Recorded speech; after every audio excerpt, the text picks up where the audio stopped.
নমস্কাৰ প্ৰিয় শ্ৰোতাসকল। ধাৰাবাহিক উপন্যাস পাঠ অনুষ্ঠানত এইবাৰ আমি পাঠ কৰিব লৈছোঁ অসমীয়া সাহিত্যৰ সৰ্বাধিক জনপ্ৰিয় উপন্যাস ভৱানী পেগু বাইদেউৰ মধুলগন। মধুলগনৰ এয়া 43তম খণ্ড। ৰাধাৰ অনুভৱ হৈছিল ক'ৰবাত কিবা এটা যেন হৈছে, কিবা এটা কথা আছিল যি শ্যামে তাইক ক'ব খোজা নাছিল।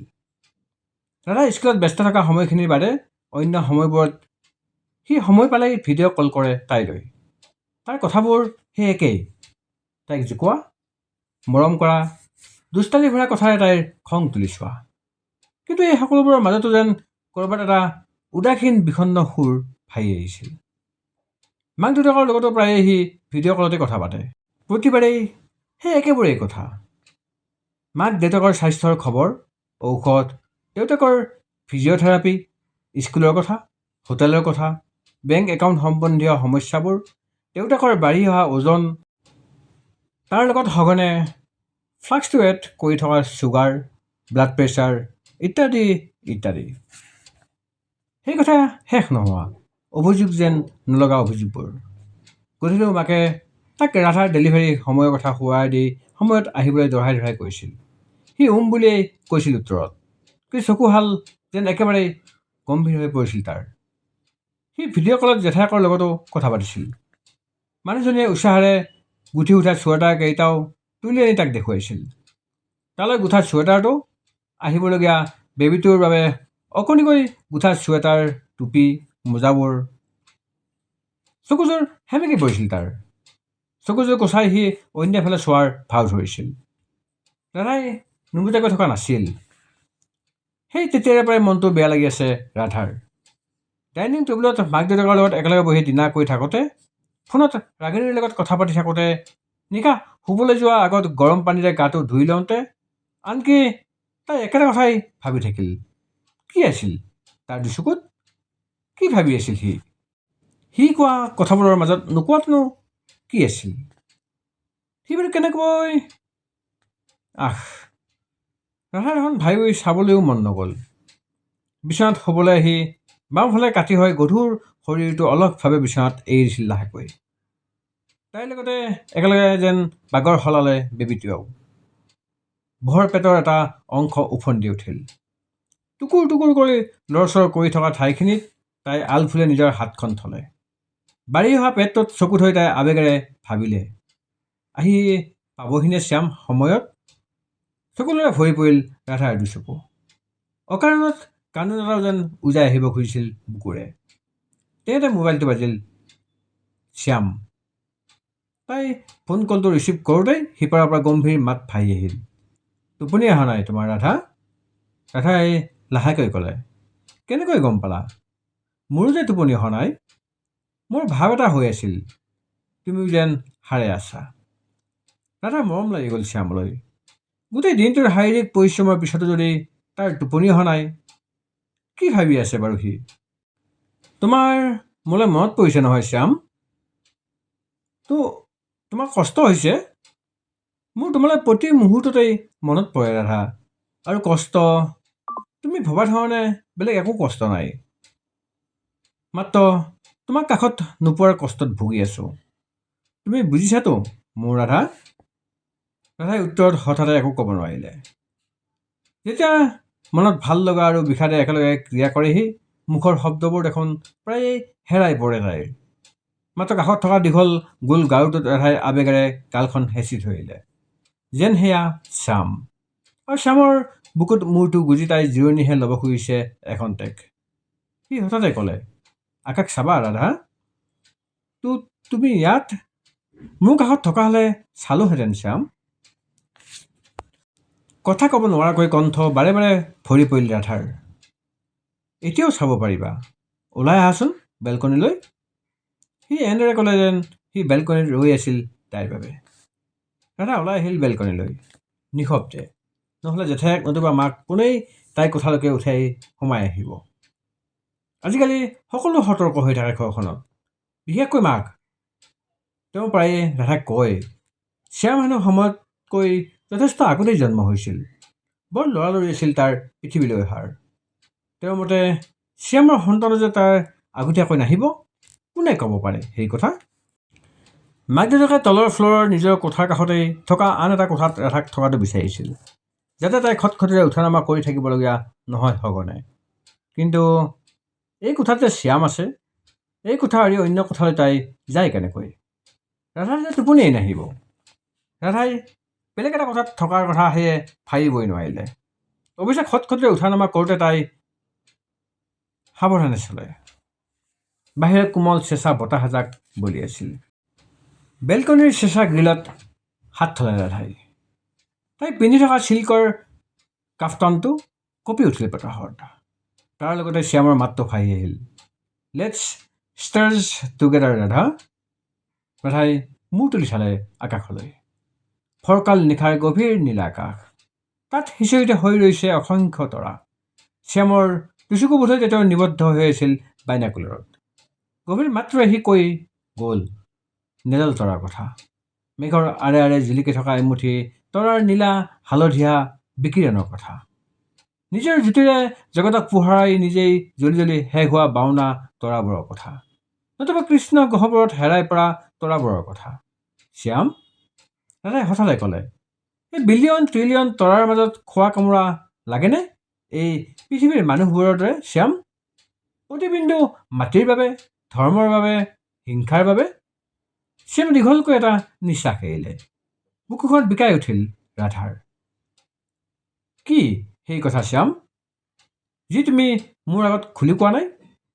আৰু আচৰিত ধৰণে ৰাধাৰ যে সুধিবলৈ মন যোৱা নাই, যেন তাই কোনো প্ৰকাৰেই ভাল নলগা কথা এটা শুনিবলৈ নিজক সাজু কৰি তুলিব পৰা নাই। শ্যামে কিছুদিনে একো নক'লে। ৰাধাৰ আকুল প্ৰশ্নটোতেই যেন ডুবি ৰ'ল সি কিছুক্ষণ। তাৰপিছত সি লাহে লাহে ক'লে, সূৰ্য, চন্দ্ৰ আৰু পৃথিৱীৰ দিশ অৱস্থানতো গ্ৰহণ লাগে ৰাধা। এয়া পৃথিৱীহে মানুহৰ ৰাজ্য, আৱেগৰ ৰাজ্য। আৰু তুমিতো জানা, আৱেগ মানেইতো ভাল পোৱা, হিংসা, খং, ক্ৰোধ, ঘৃণা, যুদ্ধ। যুদ্ধ মানে হত্যা আৰু হিংসা। ই কি সঁচাকৈয়ে ইমান জৰুৰী শ্যাম? শ্যামে অতি গভীৰ সুৰত ক'লে, আৱেগৰ ৰাজ্যত যুদ্ধও জৰুৰী ৰাধা। না বুলি ক'ব নোৱাৰিলে ৰাধাই, কিন্তু বিৰক্তও হ'ল তাই। তাই পোনপটীয়াকৈ ক'লে, যুদ্ধৰ কথা মোৰ শুনিবলৈ মন যোৱা নাই শ্যাম। উত্তৰত শ্যামে হাঁহিলে। সি হাঁহিয়েই ক'লে, আচ্ছা, মই একো নকওঁ। ন' ষ্ট্ৰেঞ্জ, ন' ৱাৰ, ন' কনফ্লিক্ট। মোক তোমাৰ কথা কোৱা ৰাধা। মই একোৱেই নকওঁ। ইচ্ছা কৰিলে তুমি ক'ব পাৰা। যেনে? যিকোনো কথা শ্যাম। গানৰ কথা, কবিতাৰ কথা, ছবিৰ কথা, আমাৰ ভাল পোৱা কথা, আমাৰ আহিবলগীয়া সময়বোৰৰ বিষয়ে শ্যাম। তুমি কেতিয়া আহিবা মোক সেইটো কোৱা শ্যাম। শেষৰ বাক্যটো কওঁতে মাতটো কঁপি উঠিল ৰাধাৰ। বুকুখন ঢিপ ঢিপাই উঠিল জোৰকৈ। কাষলৈ আহা মোৰ ৰাধা। হঠাতে মাতটো ভাঙি পৰিছিল শ্যামৰো। সি তাইক উপৰ্য পৰি চুমা দিলে। সৰু কেঁচুৱা ছোৱালীজনীক নিচুকোৱাৰ দৰে তাইক ভাল পোৱাৰ মন্ত্ৰৰে নিচুকোৱালে। তাইক এটি কবিতাও গাই শুনালে। সি সকলো ক'লে, কিন্তু কেতিয়া আহিব সেই কথাটোহে নক'লে। সেই নিশা সপোনতো তাই শ্যামকে দেখিলে। সপোনত উত্তৰা দক্ষিণাকৈ শুকুলা মেঘেৰে সজা বগা আলিবাট হাতীপুতিত দুয়ো ভ্ৰমি ফুৰিছিল একেলগে। আৰু শ্যাম, তাই উঠি এটা কবিতা লিখিলে। এই সকলো দূৰত্ব অতিক্ৰম কৰি ৰাধাক লগ পোৱাৰ কথা লিখিলে। সাম্ভাব্য যুদ্ধৰ অন্ধকাৰৰ মাজতো সি পোহৰৰ আশা কৰিলে। আৰু হৃদয়ৰ অন্তকৰণে সি কামনা কৰিলে সকলো ঠিকে থাকিলে এই সকলোবোৰৰ পিছত সি ঘৰলৈ যাব। মেহতাজেদে তাক ৰিঙিয়াই মাতিছে। ৰাতিপুৱা এটা মেছেজ টনৰ সৰুটো শব্দতে সাৰ পালে ৰাধাই। শ্যামৰ মেছেজ এটা আহিছিল, দুদিনমান খুব ব্যস্ত হৈ থাকিম ৰাধা, সময়মতে ফোন কৰিব নোৱাৰিব পাৰোঁ। তুমি কিন্তু চিন্তা কৰি নাথাকিবা, মই কৈছোঁ। কোনো কথাতেই চিন্তা নকৰিবা। ফ্ৰী হ'লে মই ফোন কৰিম তোমালৈ। তাৰ লগতে সি ফটো এখনো পঠিয়াই দিছে। সামৰিক পোছাকত শ্যাম। জীপৰ খোলা দুৱাৰৰ বাহিৰত ভৰি এখন নমাই মাটিত থৈছে সি। ওঠত তাৰ হাঁহি, আৰু চকুযোৰত? ৰাধাই তন্দ্ৰালক চকুযোৰে মোহাৰি চাই ৰ'ল ফটোখনলৈ। পুৱাৰ আকাশত তেতিয়া কাঁচুৱলি পুৱাৰ ৰ'দ। কাঁচুৱলি পুৱাৰ ৰ'দে শ্ৰীনগৰৰ আকাশ পোহৰাই তুলিলেও পাতলীয়া তুষাৰ আৰু ঘন কুঁৱলীৰ আৱৰণ এখন মূৰৰ ওপৰত ওলমি ৰৈছিল তেতিয়াও। জাৰত ঠেৰেঙা লাগি থিয় হৈ ৰোৱা ধুৱনিময় পৰ্বতৰ তুষাৰ আবৃত চূড়াত তেতিয়া পোহৰৰ বৰডালি। দেউকাত চেঁচা কুঁৱলী বান্ধি দিনটোৰ বাবে সাজু হৈ ৰৈছে চৰাই চিৰিকটিবোৰ। পুৱাটো প্ৰত্যেক দিনাৰ দৰেই মনোৰম আৰু সুন্দৰ আছিল। একেই ব্যস্ততা, একেই পুৱাৰ গীত, মাত্ৰ একেই নাছিল মিলিটাৰী ষ্টেচনৰ পৰিৱেশ। অন্য দিনাৰ সেই সময়ত মিলিটাৰী ষ্টেচনৰ পেৰেড গ্ৰাউণ্ডত দৈনন্দিন মিলিটাৰী কুচকাৱাজ শুনা যায়। কিন্তু আজি ডাঠ জলফাইৰঙীয়া আৰ্মী কনভয় গাড়ীখন ৰৈ আছিল। যুদ্ধৰ সৰঞ্জাম সাজু আছিল। সৈন্যৰ এটা ট্ৰুপ, তাতে তেওঁলোকে কমাণ্ড অহালৈ ৰৈ আছিল। অকণমান আঁতৰত কৰ্ণেলৰ ওচৰত ৰৈ আছিল দুজনকৈ কেপ্টেইন, লগতে মেজৰ দেৱদুৱাৰা। আগতেই হোৱা ৰণনীতিৰ আলোচনা মতেই মিলিটাৰী ষ্টেচনৰ পৰা ওলাই যাব এই আৰ্মীৰ কনভয়। এটা গভীৰ অৰণ্যত 4টা ফ'ৰ্চত ভাগ হৈ সোমাই পৰিব আটাইয়ে। উদ্দেশ্য টাৰ্গেট সন্ত্ৰাসবাদী কেম্পৰ 4টা দিশ, উত্তৰ, দক্ষিণ, পূব, পশ্চিম, গোটেইবোৰৰ পৰা কেম্পবোৰক ঘেৰি লৈ। এই 4টা ফ'ৰ্চে মূল ফ'ৰ্চটোকেই ছাপোৰ্ট কৰিব। আৰু এই ৰণনীতিৰ মুখ্য অংশ, সেই বিশেষ ফ'ৰ্চটো তেতিয়া ক'ত আছিল?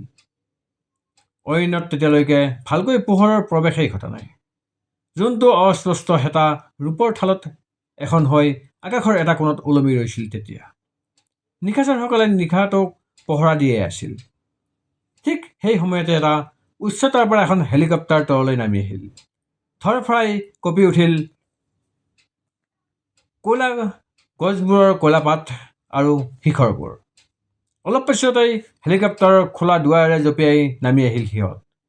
সকলোৰে শৰীৰত সামৰিক পোছাক, পিঠিত হেভাৰচেক, মুখবোৰ কাপোৰেৰে বন্ধা, হাতত উদ্যত মেচিন গান AK-47। মাটিত ভৰি পৰোঁতে শকত বিল গছবোৰৰ কয়লা গা গছবোৰৰ আঁৰত সিহঁত ক্ষিপ্ৰতাৰে লুকাই পৰিল। চৰাইৰ সতৰ্ক বিকট চিঞৰণি কমি আহোঁতেই সিহঁত ওলাই আহিল আৰু অৰণ্যৰ মাজত সন্তৰ্পণে এইবাৰ খোজ আগবঢ়ালে। ফ'ৰ্চটোৰ আটাইতকৈ আগত আছিল মেজৰ শ্যাম শ্বৰীফ কুৰেশ্বি। গোপন আলোচনা কক্ষত সি পাৱাৰ পইণ্টত এইখন অৰণ্যৰ মেপকেই ডিছপ্লে কৰিছিল। এটা পইণ্টাৰেৰে অৰণ্যৰ 4টা দিশ সামৰি লৈ সকলোৰে পজিশ্যন সি বুজাই দিছিল। এই আলোচনাত দেৱো আছিল। দেৱে গম্ভীৰতাৰে গোপন আলোচনাত অংশ লৈছিল আৰু কিন্তু তাক বৰ এটা সুখী হোৱা যেন দেখা নাছিল। গোটেই আলোচনা শেষ হোৱালৈকে শ্যামে দেৱৰ মুখলৈ আৰু এবাৰো চোৱা নাছিল। আনকি আলোচনা শেষ হোৱাৰ পিছত সি এক মুহূৰ্তৰ বাবে তাত ৰোৱা নাছিল। সি অনুভৱ কৰিছিল দেৱে তাৰ লগত যেন কথা পাতিব বিচাৰিছিল। কিন্তু এইবাৰ শ্যামে কথা পাতিব বিচৰা নাছিল। কাৰণ সি এক মুহূৰ্তৰ বাবে দুৰ্বল হৈ পৰাও সেই মুহূৰ্তত ভয়ংকৰ কথা আছিল। সমস্যা কেৱল জানো তাৰেই আছিল? সকলো সৈন্যৰে এইটো কাহিনী। কাৰোবাৰ মাক দেউতাক, কাৰোবাৰ এংগেজমেণ্ট, কাৰোবাৰ বিয়া, কাৰোবাৰ পত্নী, কাৰোবাৰ সন্তান। সকলোৰে নিজা নিজা ঘৰুৱা দায়িত্ব আৰু আৱেগ। তাৰ মাজতো দেশৰ সুৰক্ষা আৰু আহ্বানেইটো প্ৰধান। তথাপি আগতে কেতিয়াও নকৰা কাম এটা আজি পুৱা হঠাতে সি কৰি পেলাইছিল। কি হৈছিল তাৰ আজি পুৱা? অদূৰৰ মছজিদৰ পৰা পুৱাৰ আজান সুৰ এটা ভাহি আহিছিল তেতিয়া। শ্যামে দুচকু জপাই দোৱা কৰিছিল আৰু তাৰপিছত সময়তকৈ যথেষ্ট আগতেই কৰ্ণেলৰ বাসভৱনৰ সন্মুখত থিয় দিছিলগৈ। তাৰ এটা সমগ্ৰ সুন্দৰ যোদ্ধাৰ অৱয়ৱটোলৈ কৰ্ণেলে অপলক নেত্ৰে চাই ৰৈছিল কিছুদৰেই। আৰু সি হাঁহিমুখেৰে কৰ্ণেলৰ হাতত তুলিছিল অতি ব্যক্তিগত প্ৰিয় সম্পদকেইটা, তাৰ ডায়েৰীখন, তাৰ মোবাইল ফোনটো, তাৰ DSLR আৰু বাইনাকুলাৰটো। কৰ্ণেলে শ্যামৰ কান্ধত হাত থৈছিল। তেওঁ শ্যামৰ দিশলৈ চাই ৰৈছিল অলপ পৰ। বোধহয় এজন যোদ্ধাৰ দুচকুৰ অলংঘনীয় কঠিনতাৰ মাজত লুকাই থকা প্ৰেমিক সুলভ গভীৰতাখিনিক তেওঁ পঢ়ি পেলাইছিল। তেওঁ আচৰিত হৈছিল। যুদ্ধলৈ যোৱাৰ আগমুহূৰ্তত এজন সৈন্যই ব্যক্তিগত প্ৰিয় বস্তুবোৰ বেলেগে থ'ব বিচৰাটো একো নতুন কথা নহয়। কিন্তু মেজৰ শ্যাম শ্বৰীফ কুৰেশ্বি, এজন পাকৈত পৰ্বতাৰোহী, সাঁতোৰবিদ, ৰাইফল শ্বুটাৰ আৰু গ্ৰেনেডিয়াৰ, সত্ত্বেও তাক বিশেষ বুলিয়েই চিনে। এই মেজৰৰ পৰাই সাৱধান হ'ব লাগে। আৰু ইয়াকেই টাৰ্গেট কৰিবলৈকো চেষ্টা কৰিব লাগে। এয়া শত্ৰুৱে জানে। অদম্য সাহসেৰে প্ৰতিবাৰেই শত্ৰুক মুখিমুখি কৰি আহিছে সি। তাৰ হাতত যিকোনো দায়িত্ব দিলে সেই দায়িত্ব সমৰ্পণ হোৱাই দেখিছে তেওঁ প্ৰত্যেকবাৰে। কিন্তু কোনোকালে তেওঁ ব্যক্তিগত বস্তু এনেকৈ যুদ্ধৰ আগমুহূৰ্তত জমা দি থোৱা মনত নপৰে তেওঁৰ। কৰ্ণেলে তথাপিতো বিশেষ একো পোৱা নাছিল। মাত্ৰ কৰবৰ্ণন কৰি অপাৰেশ্যনৰ বাবে তাক শুভেচ্ছা জনাইছিল। তেওঁ কৈছিল, মোৰ জীৱনত এতিয়ালৈকে মোৰ কাৰ্যকালত লগ পোৱা আটাইতকৈ সাহসী আৰু সবল যোদ্ধাজনেই তুমি মেজৰ শ্বৰীফ। সঁচা অৰ্থত এজন সৈনিক তুমি। মই জানো তুমি সফলতাৰে এই দায়িত্ব পালন কৰিবা আৰু মোৰ হাতৰ পৰা এই বস্তুবোৰ নিজেই লৈ যাবাহি। ফৰকাল হাঁহি এটাৰ ভংগীমাত শ্যামৰ ওঠৰ কোণত লাহেকৈ ওপৰত উঠিছিল। কৰ্ণেলেও হাঁহিছিল। শ্যামে অলপ জোৰকৈ কৈছিল, জয় হিন্দ ছাৰ, জয় হিন্দ। একেই উষ্ম তীব্ৰতাৰে কৈছিল কৰ্ণেলেও। পেৰেড গ্ৰাউণ্ডত তেতিয়ালৈকে গোট খাইছিল সৈন্যৰ ট্ৰুপ। পাতল তুষাৰ মিশ্ৰিত চেঁচা কুঁৱলীয়ে সকলোৰে দুচকুৰ পতা খেলা কৰিছিল আৰু তাৰ মাজতো সকলোৰে দৃষ্টি নিবদ্ধ হৈ আছিল তাৰ মুখত। দেৱে আগুৱাই আহি তাক শুভেচ্ছা জনাইছিল আৰু তাৰ কৰমৰ্দনত শ্যামে সেই পুৰণি আৱেগটো যেন বিচাৰি পাইছিল। আছিল বন্ধুত্ব, এতিয়াও আছিল। ছাটকৈ দুয়োৰে মনলৈ আহিল পুৰণি দিনৰ বলিয়ালিবোৰ। সিহঁত দুয়োৰে এই অলিক কল্পনাবোৰ। যুদ্ধলৈ একেলগে যাম, শত্ৰুৰ ছাউনীত বাগৰি পিঠি পেলাই আকাশ চাম। কথাবোৰ যেন সঁচা হ'বলৈ গৈ আছিল। একেলগে এখন যুদ্ধক্ষেত্ৰত সি আৰু দেৱ। এয়াও কম আনন্দ আৰু উত্তেজনাপূৰ্ণ কথা নাছিল। শ্যামে এবাৰ মূৰ তুলি চালে আকাশখনলৈ। বেলিটো পশ্চিমলৈ ভুটি আহিছে লাহে লাহে। বহুদূৰ খোজকাঢ়ি আগলৈ অহা হৈছিল ইতিমধ্যে। ভোক লাগিছিল সকলোৰে। অৰণ্যৰ মাজত ডাঙৰ গা গছৰ আঁৰ লৈ এজন এজনকৈ বহি শুকান ৰুটি ভাজি পানী খাই ল'লে সকলোৱে। পেটৰ ভোক তৰাই সিহঁত পুনৰ আগুৱাই গৈ থাকিল। এটা সময়ত সিহঁত ৰৈ গ'ল। সন্মুখত এতিয়া এটা চাপৰ টিলা। টিলাৰ পৃষ্ঠভাগ ঘাঁহনি, ওখ বননি থকা। মাজে মাজে ডাঙৰ ডাঙৰ শিলৰ স্তূপ। হাতত বাইনকুলাৰ লৈ দুজন সৈন্য দুফালে দুজোপা ওখ গছত বগাই উঠিল। মেজৰ দেৱ আৰু কেপ্টেইন সকলোৰে লগত শ্যামৰ ৰেডিঅ' কণ্টেক্ট হ'ল। ইতিমধ্যে বনাই থোৱা ৰণনীতিৰ মতেই সেনাই আগুৰি লৈছে টাৰ্গেট কেম্পবোৰৰ চাৰিওদিশে। শ্যাম নিজেও এজোপা গছত বগাই উঠিল। সি বাইনকুলাৰত চকু থলে। গোলাকাৰ ছবিত সি দেখিলে সন্মুখত এখন ধূলিয়ৰী পাহাৰ। দেখাত মাত্ৰ এখন পাহাৰ, কিন্তু ভাৰতীয় সৈন্যৰ সামান্য অসাৱধানতেই সেয়া তেওঁলোকৰ বাবে এখন মৃত্যুৰ পাহাৰ হৈ পৰিব পাৰে। সময়বোৰ গৈ থাকিল তেনেকৈয়ে। অৰণ্যৰ বুকুলৈ লাহে লাহে সন্ধিয়া নামি আহিল। বতাহজাক চেঁচা হৈ আহিল। তাৰ মাজতো নিজৰ নিজৰ পজিশ্যনত সাৱধানে ৰোৱা সৈন্যসকলৰ গম্ভীৰ মুখবোৰ ৰঙা পৰিবলৈ ধৰিলে। উশাহবোৰ ঘন হৈ আহিল সকলোৰে।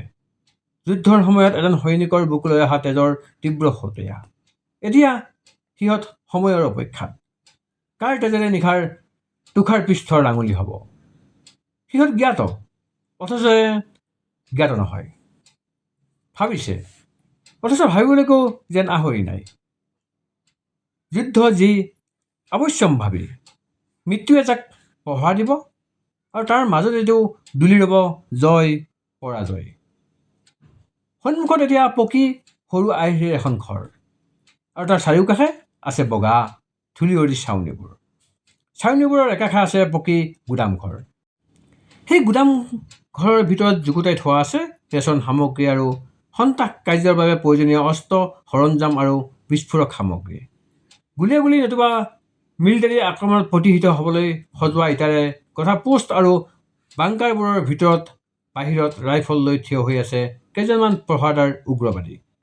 কেইজনমানে ধূম্ৰপান কৰি নিজৰ মাজতে আড্ডা মাৰি কথা পতাত মগন।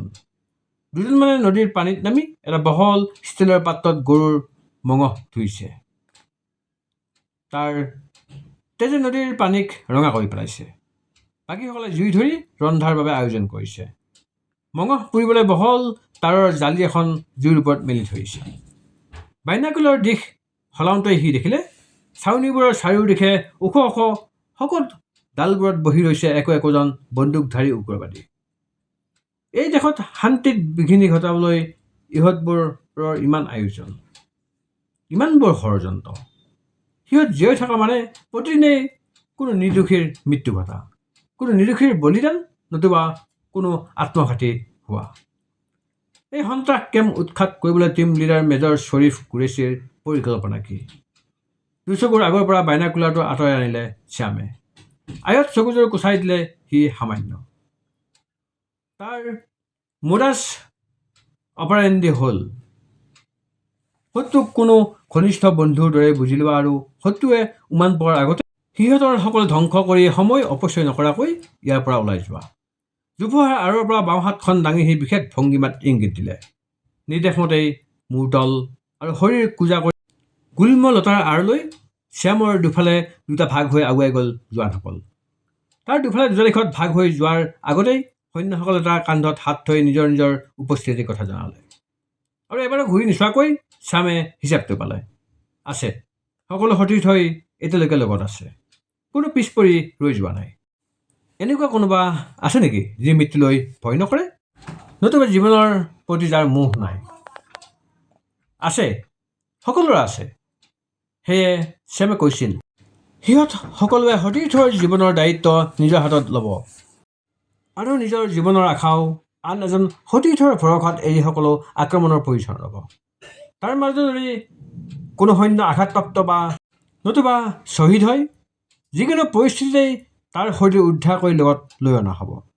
সেয়া লাগিলে সতীৰ্থৰ গুলীবিদ্ধ শৰীৰেই হওক, নতুবা বিস্ফোৰণৰ পিছত ৰৈ যোৱা শৰীৰৰ অংশ কোনো মাংসপিণ্ডই হওক। ইতিমধ্যে স্নাইপাৰ সৈন্য দুজনে জোপোহাৰ ৰঙৰ লগত নিজক মিলাই বগাই ফুৰা বনেৰে ৰেতৰ আঁৰৰ মূৰ উবুৰিয়াই স্নাইপাৰ বন্দুকৰ পজিশ্যন থলে। তেওঁলোকে নিজৰ নিজৰ টাৰ্গেট নিৰীক্ষণ কৰি ল'ল। ৰকেট লাঞ্চাৰ লোৱা জোৱানসকলে পাহাৰৰ শিখৰত নিজৰ পজিশ্যন ল'লে। আবেলিৰ অৰণ্য তেতিয়া অন্ধকাৰময় হৈ পৰিছে লাহে লাহে। ঘন আন্ধাৰত থিয় দি থকা ক'লা গছ আৰু জোপোহাবোৰক ৰহস্যময় একো একোটা নিশাৰ অতন্দ প্ৰহৰীৰ দৰে দেখা গৈছে। নৈ খজুলিৰ চিঞৰক চেৰ পেলাই মূৰৰ ওপৰত এতিয়া দিনটোৰ ব্যস্ততাৰ পিছত নিজৰ নিজৰ বাহলৈ ঘূৰি অহা পক্ষীৰ কুজন।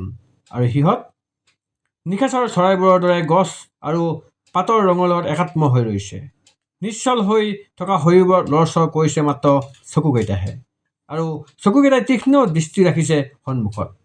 ৰেডিঅ' ছেটটো সি অন কৰি থলে। এটা বিশেষ সংকেত গ'ল কমাণ্ডিং অফিচাৰলৈ আৰু আৰ্মি হেডকোৱাৰ্টাৰলৈ, অৰ্থাৎ অল অ'কে। শত্ৰু এতিয়াও নিৰীক্ষণত। এইবাৰ সিহঁত ইয়াৰ পৰা আগুৱাই টিলাৰ ওপৰলৈ যাব। অৰণ্যৰ পৰা ওলাই আহি ওখ বননিৰ আঁৰেৰে টিলাৰ ওপৰলৈ চুঁচৰি উঠি আহিল শ্যাম। এই টিলাৰ ওখ সেউজীয়া অবাধ বননিয়েই প্ৰমাণ। ইয়ালৈ কোনো বকৰবালে নিজৰ ছাগলী আৰু ভেড়াৰ পাল লৈ নানে। ইয়ালৈ গুজৰাটসকলে খেতি কৰিবলৈকো নাহে। কোনো ফুৰিবলৈ বা খৰি লুৰিবলৈকো নাহে। বোধহয় ওচৰ পাজৰৰ কাৰো ইয়ালৈ আহিবলৈ অনুমতি নাই। শ্যামৰ লগতে অন্য ৰাইফলমেনেও এটা নিৰ্দিষ্ট দূৰত্বত শিল আৰু বননিৰ আঁৰত পজিশ্যন ল'লে। প্ৰায় এঘণ্টা সময় তেনেকৈয়ে পাৰ হ'ল। জোনটো তেতিয়া লাহেকৈ আকাশত উজলি উঠিছিল, আৰু তাৰ কাষত সেয়া উজলি উঠিছে প্ৰেম আৰু সৌন্দৰ্যৰ দেৱী প্লেনেট ভেনাছ। শিলনিত নিশ্চল হৈ পৰি ৰোৱা শ্যামৰ দুচকুৰ পতা চুই চালে বতাহ এজাকে। এটিক্ষণৰ বাবে আমেজত তাৰ চকুযোৰ জাপ খাই যাব খোজে।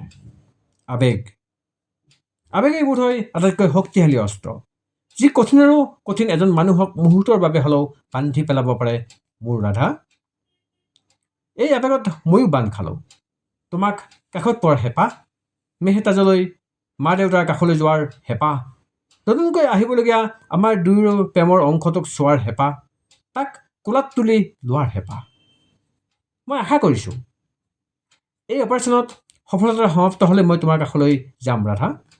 চেম্পিয়নক মই কোলাত তুলি ল'ম। তোমালোক দুটাৰ কাষতে মই পূৰ্ণ হ'ম মোৰ ৰাধা। দীঘল ভৰিখনত বগাই উঠা চেঁচা কিবা এটাই শ্যামৰ তন্ময়তা ভাঙিলে। ঘন জলফাইৰঙী গ্লভছ পিন্ধা দীঘল আঙুলিবোৰে অনায়াসে ধৰি ল'লে ক্ষীণ চেঁচা অৱয়ৱটোক। বাওঁহাতেৰে ধৰি লওঁতেই সপিনীয়ে ইংৰাজী আঠৰ আকাৰত মূৰটো ঘূৰাবলৈ চেষ্টা কৰিলে। অসফল হোৱাত জিভাখন উলিয়ালে। শ্যামৰ ওঠত অৰ্ধ মিচিকীয়া হাঁহি এটা বাগৰি পৰিল। সি সেউজীয়া সুন্দৰ সাপডালক আলফুলে এৰি দিলে আৰু তললৈ চুচৰি শিলনিৰ আঁৰত অদৃশ্য হ'ল সাপডাল। সি পুনৰ মনোযোগ দিলে সন্মুখত। নিশা গভীৰ হৈ আহিছিল লাহে লাহে। মূৰৰ হেলমেটত তেতিয়া কুঁৱলী আৰু পাতল তুষাৰৰ টোপটোপনি। বননিৰ ওপৰত মুকুতাৰে দৰে ওলমাই ৰৈছে সৰু সৰু তুষাৰকণা। বতাহজাক চেঁচা, যদিও সেই চেঁচা অনুভূতিয়ে তেতিয়া বিশেষ প্ৰভাৱ পেলোৱা নাই জোৱানসকলৰ ওপৰত। সময় তেতিয়া নিশা 11 বাজি গৈছে। তেতিয়াতে শত্ৰুৰ ফালৰ পৰা ফায়াৰিং আৰম্ভ হ'ল। সি সংকেত পঠিয়ালে, এইমাত্ৰ এলাৰ্ট হৈ থকাৰ ফায়াৰিং। আমি এতিয়াও শত্ৰুৰ নিৰীক্ষণৰ বাহিৰত। প্ৰায় এঘণ্টালৈ ৰৈ ৰৈ চলি থাকিল ফায়াৰিং। আৰু সিহঁত তেতিয়া সময়ৰ অপেক্ষাত নিশ্চল হৈয়ে ৰ'ল। সেই যে সময়ৰ অপেক্ষাত যেতিয়া জন্তু আকাশৰ আনটো সীমানালৈ গতি কৰিব, যেতিয়া তুষাৰ আৰু ডাঠ কুঁৱলীৰে এই অৰণ্যক পূৰ্ণভাৱে আৱৰি ধৰিব আৰু শত্ৰু নিজৰ ছাউনীত ৰেজাইৰ তলত গভীৰ নিদ্ৰাত ডুবি ৰ'ব। কিন্তু নিৰ্জনতা ভেদি এটা শব্দ ভাহি আহিল ক্ৰমান্বয়ে। চপক চপক চপক চপক। ঢিলা আৰু অৰণ্যৰ মাজেৰে বৈ যোৱা সৰু নৈখনৰ পৰাই ভাহি আহিছিল সেই শব্দ। জোনৰ ৰূপোৱালী পোহৰত শ্যামে দেখিলে হাতে সজা এখন ক'লা কাঠৰ সৰু নাও জঠৰ নৈৰ ওপৰেৰে আগুৱাই আহি আছে লাহে লাহে। তাত দুজন ব্যক্তি আন্ধাৰ অৱয়ব। প্ৰথমটো অৱয়ব নামি আহিল আৰু প্ৰথমটোৱে টানি লৈ আনিলে দ্বিতীয় অৱয়বটো। ভালকৈ চাওঁতেই শ্যামে ধৰাব পৰিলে, সেই দ্বিতীয় অৱয়বটো এজনী ছোৱালীৰ।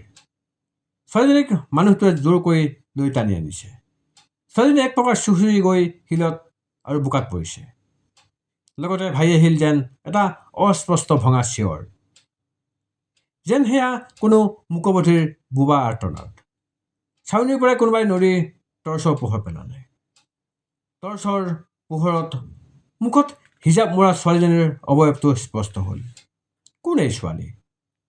কাষৰ গাঁৱৰ পৰা অপহৃত কোনোবা গুজ্জাৰ নতুবা বকৰৱালৰ ছোৱালী। শ্যাম সতৰ্ক হ'ল। সি ৰেডিঅ' কণ্টেক্ট কৰি খবৰ দিলে। কমাণ্ডিং অফিচাৰে ক'লে, এতিয়াই একো নকৰাই ভাল। শান্ত হৈ সময়লৈ অপেক্ষা কৰাই উচিত মেজৰ। এৰা, সময়লৈ অপেক্ষা কৰাই উচিত। কিন্তু তেতিয়ালৈ যদি সিহঁতে ছোৱালীজনীক সময়ৰ গতি যেন ঠিক সেইখিনিতে মন্থৰ হৈ পৰিল। তেতিয়া গৰম সোঁত এটা মগজুলৈ বৈ আহিল শ্যামৰ।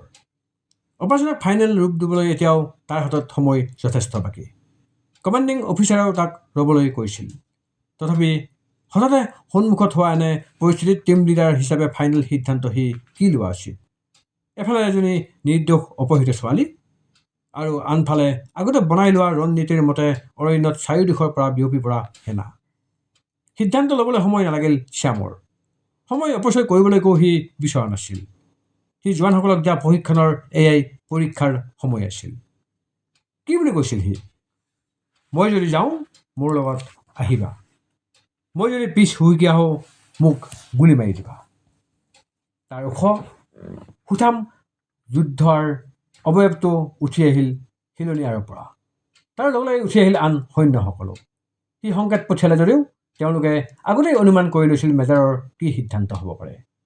জন্তু তেতিয়া আকাশৰ মধ্যবিন্দুলৈ উঠিছে। বননিৰ ওপৰত তুষাৰকণাৰ পাতল চাদৰ এখন কোনো নিশাৰ দেৱীয়ে মেলি থৈছে। তাৰ বুটৰ স্থিৰ গছকত চাদৰখনে অ'ত ত'ত চিৰিলি পৰে আৰু বতাহজাকে মুহূৰ্ততে চাদৰখনক নিজৰ হাত বেজিৰে সি পেলাব খোজে। আচলতে এই সৌন্দৰ্য উপভোগ কৰিবলৈ, এই সৌন্দৰ্যক মান দি গান নতুবা কবিতা এটা গুণগুণাই উঠিবলৈ পুৰুষ দেৱতাৰনো এতিয়া সময় ক'ত? যি নিৰ্ভীক, যাৰ তেজত এতিয়াও মাথো যুদ্ধক্ষেত্ৰৰ সৈনিকৰ এড্ৰেনালাইন ৰাছ মাৰিব নহ'লে মৰিব। প্ৰথমে অৰণ্যৰ মাজত থকা স্নাইপাৰ ৰাইফলবোৰৰ পৰা গুলী নিৰ্গত হ'ল। কেম্পৰ পোষ্টত পহৰাই থকা পহৰাৰ আটাইকেইজন থিতাতে বাগৰি পৰিল। মজিয়াত খেৰ তুলি পাৰি উমাল ৰেজাই লৈ শুই থকা কেইজনৰ বুকুলৈ গুলী এৰিলে সেনাসকলে। মুখামুখি সংঘৰ্ষৰ বাবে একে সময়তে হাততে উদ্যত মেচিনগান লৈ পকী কেম্পত প্ৰৱেশ কৰিলে শ্যামে। তাৰ দুফালে দুজন ৰাইফলমেন। বন্দুকৰ গুলীৰ শব্দই ছাউনীবোৰত হইচই সৃষ্টি কৰিলে ইতিমধ্যে। ৰিটাৰ্ণ ফায়াৰৰ শব্দ আহিল। পকী কেম্পৰ কোঠাত থকা আতংকবাদী দুজনলৈ গুলী এৰিলে শ্যামে। সন্মুখত এখন খোৱা মেজ, সেইখন ভৰিৰে উফৰাই পেলালে শ্যামে। তলত একো নাছিল। হঠাতে আৰু কোনো মানুহক সি নেদেখিলে। এয়া কেনেকৈ সম্ভৱ? এখন পূৰ্ণ দৈৰ্ঘ্যৰ আইনা আছিল, য'ত শ্যামে নিজৰ জলফাই ৰঙী সামৰিক অৱয়ৱটোক দেখা পালে। কিন্তু অৰণ্যৰ মাজত বাস কৰা, নিজৰ জীৱনৰ প্ৰতি মোহ নথকা, আতংকবাদ বিস্তাৰ কৰা লোকসকলৰ বাবে আইনাৰ কি একো কাম? দুখোজ পিছুৱাই আহিল শ্যাম। সি আইনাখন এবাৰতে গুৰিয়াই ভাঙি পেলালে। সি ভবাৰ দৰেই শূন্য বিচ্ছিন্ন হৈ আইনাখন পিছফালে সোমাই তললৈ যোৱা এক গোপন প্ৰৱেশদ্বাৰ দেখুৱাই দিলে। বন্দুক পোনাই সি সতৰ্কতাৰে নামি আহিল আণ্ডাৰগ্ৰাউণ্ডলৈ। দুজন উগ্ৰপন্থী জঁপিয়াই ওলাই আহিল। তাৰপিছত আৰু এজন, যি তাৰ বন্দুকৰে নিৰ্গত যাই যাই গুলীত থিতাতে বাগৰি পৰিল। সি পৰিচয় ল'লে। তাৰ সোঁৱে বাৱে দুজন ৰাইফলমেন। তীক্ষ্ণ সন্ধানী গভীৰ আয়ত চকুযোৰে তেতিয়াও বিচাৰি ফুৰিছে। ক'ত লুকাই আছে আতংকবাদী সংগঠনৰ চিফ মহম্মদ আছাদ আজিজ? সি বিশেষ কষ্ট কৰিব লগা নহ'ল। কাঠলো মধ্যবয়সীয়া মানুহটো ক্ষিপ্ৰতাৰে হাতত বন্দুক টানি লৈ নিজেই জঁপিয়াই ওলাই আহিল। শ্যাম সাজু হৈয়ে আছিল। সি যেন সেই মুহূৰ্তৰে অপেক্ষাত আছিল। তাৰ বন্দুকৰ নলীৰে নিৰ্গত হ'ল গুলীৰ এটা নিচিগালানি, আৰু মজিয়াত লেটুসেটু হৈ বাগৰি পৰিল ৰক্তাক্ত শৰীৰটো। কম বয়সীয়া কাশ্মীৰী ডেকাসকলক জেহাদৰ নামত আত্মঘাতী হ'বলৈ প্ৰশিক্ষণ দিয়া, সন্তাস বিয়পোৱা ফয়জলৰ হত্যাকাণ্ডৰ দোষী আয়াতৰ মৃত্যুৰ বাবে দোষী এই সন্তাস সংগঠনৰ চিফ মহম্মদ আছাদ আজিজ পৰি ৰ'ল তাৰ ভৰিৰ আগত। আৰু অপহৃত ছোৱালীজনী একোনত থিয় হৈ তেতিয়া থৰ থৰকৈ কঁপি আছিল তাই। হাত দুখনেৰে নিজৰ বুকুখনত ঢাকি লৈ তাই ভয়াৰ্ত দুচকুৰে শ্যামৰ মুখলৈ চাইছিল। মুখত পৰিধান কৰা হিজাবখন তেতিয়া নাছিল। চুলিকোছা আউলি বাউলি, চকুলোৰে তিতা দুগাল, কোৱাৰি ফাটি গৈছে আৰু তেজ ওলাইছে। সি বাওঁ হাতেৰে মলিয়ন বিচনা চাদৰখনৰ একোন উঠাই ছোৱালীজনীৰ ফালে দলিয়াই দিলে। থৰ থৰকৈ কঁপি থকা ছোৱালীজনীয়ে কোনোমতে সেইখন ছালৰ কামিজৰ ওপৰতে মেৰিয়াই ল'লে। তাইৰ ফালে হাতখন আগবঢ়াই দিলে শ্যামে। প্ৰিয় শ্ৰোতাসকল, ভৱানী পেগু বাইদেউৰ মধুলেখনৰ এয়া আছিল 43তম খণ্ড। ধন্যবাদ।